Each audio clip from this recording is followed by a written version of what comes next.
And I think what we see every time these instances of white supremacist violence happen is that there's a deliberate will not to see the way that these acts of violence are connected to each other and are part of a colonial racial system of governance and politics.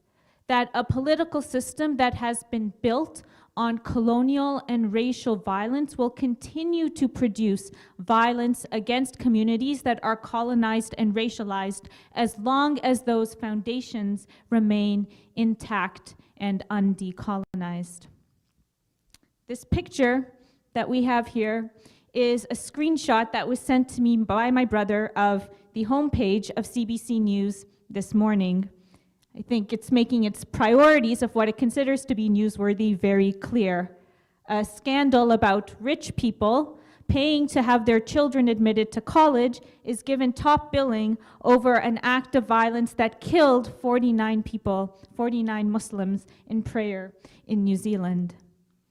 CBC, we already knew that you didn't consider our lives to be worth so much when during the Quebec mosque shooting you refused to suspend your regular programming and instead considered airing, as usual, a panel discussion in which panelists speculated that Islamophobia in Canada is due to the fact that people don't understand why Muslims pray 5 times a day.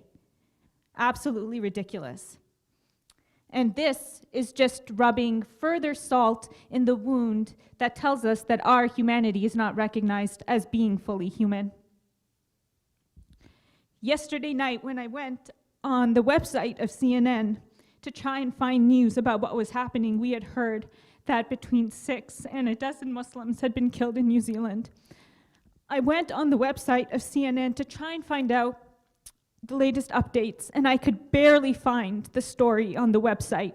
It was buried towards the bottom of the site, no picture, and what it said was New Zealand police responding to firearm incident.